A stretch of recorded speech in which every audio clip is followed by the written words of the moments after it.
Long tail keywords are definitely the easiest to rank for. They come with the drawback that they usually do not have a significant amount of search volume, and sometimes it's also not worth to optimize your content for it. But this is also the reason why I've created this automation, which extracts long tail keywords from the Google Search Console data based on the given page that is ranking for them, and eventually also creates a report which will help you to update your content. And before we will have a look into the output, I want to give you two examples why it makes sense to optimize your content for long tail keywords. And here are two long tail keywords that I picked from the data from my Google Search Console.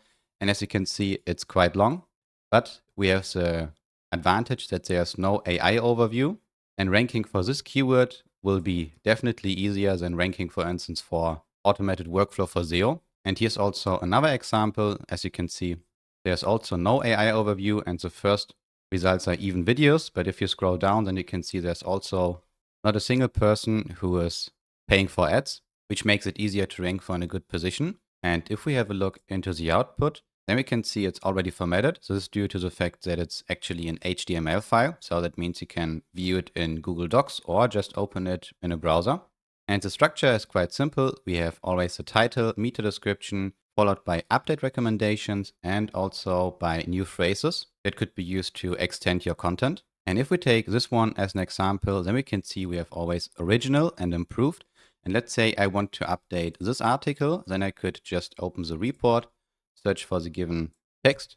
And as you can see, it's here. So that means the workflow has created a recommendation for me to replace this text by using this one. And if we compare these two, then we can see that it's a little bit longer, and it also included a keyword like important SEO data, and that the keyword Google Search Console is more in the beginning of the text. And it's actually the same for the second recommendation. So if we copy this one, go to the page again and search for it, then we can see that we got a recommendation for this part.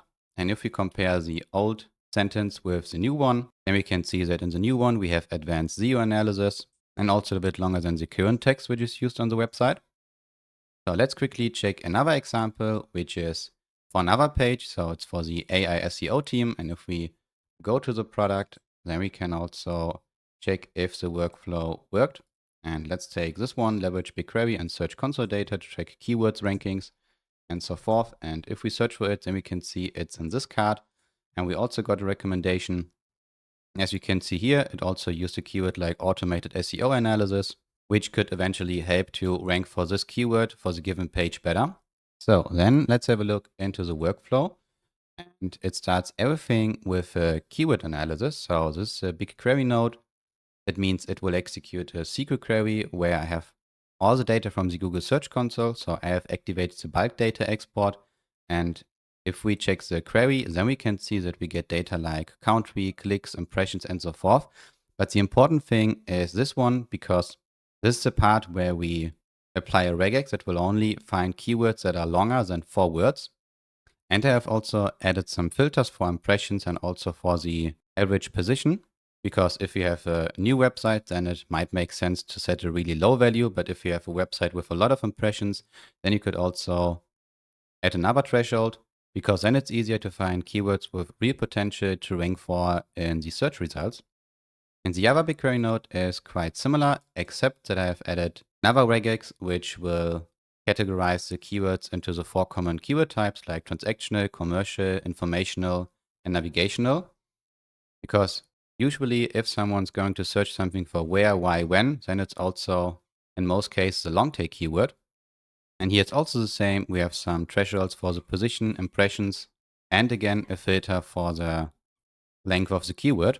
The next step is to merge this data, remove duplicates, and eventually parse it so that we can see which page is ranking for which keywords. So in this example, we can see that the article or product n8n Google Search Console integration is also ranking for the keyword n8n Google Search Console integration.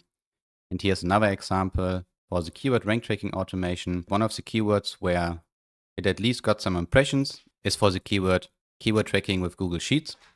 And the next step is to take this data and start to loop over it. So we will loop over every page, which also means running the automation once will create for every page a report.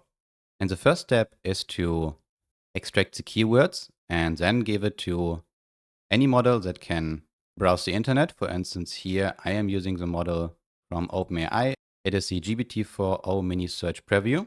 You could also replace it with any other node like from Perplexity, Claude or whatever, but I would recommend to use it with a model that has access to search results, because otherwise the output will be really bad. I have tested it and the generated answers are completely useless.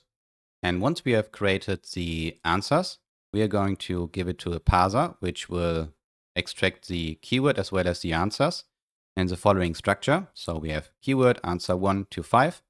And after that, we take a simple edit node to get the key with answers. Then we can already see we have a JSON with the keyword and 5 answers that could be used to meet the search intent of the given keyword. And once this loop is done, then we will also scrape the article by using Serper def, because otherwise we don't know which sentences right now used, and it would be quite hard to update the content. So it's actually really simple. We just get the markdown and also data like title, meta description, and so forth. And then we also extract the most important data for the workflow, which is the article, description, content, and the URL. And if both of these parts are done, then we will merge the data so that we have a dictionary with all the answers as well as data for the article itself, which is really important because otherwise this agent does not know what to optimize for. And the output from the content optimization agent is quite simple. It's also structured because a structured output is used with the title, meta description, update recommendations, as well as new phrases. And then we do a quick aggregate before we pass the data to the formatter, which is again a really simple agent. The only thing it does is it takes content, which is structured, and converts it to a HTML file, which is defined in the system prompt. So here we can see that if it's an H1, then it should be the title. H2 should be used with a ID, section ID, and so forth. And this is also the reason why it's so easy to eventually create a HTML report. The styling is already defined in the head. So we have styling for the body, article, header, H1, and so forth. And this is the reason why it's also easy to create an HTML report which looks good, because we are able to define the stylings already in the head. And the only thing which will be inserted is the JSON that has been passed and finally translated to raw HTML. This is also the part where the optimization is already done. The only thing that happens after it is to create a file out of it and finally save it into Google Drive. And then everything will be executed again for the next page. So as an example, in the first iteration, we would have taken this one. And once the optimization is done, then it will take another article and does the same. Another important thing is that if we have, for instance, more queries for a given article, then it will take every query and also research them. That is the reason why I've added here a limit with 5. You could also increase it to 10, 15 or whatever.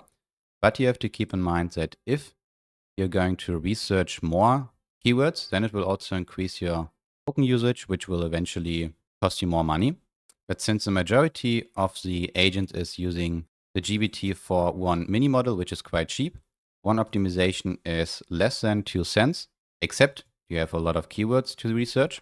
So that's it for the video. In case you do have any questions, feel free to add them to the comments and we will hear each other in the next video.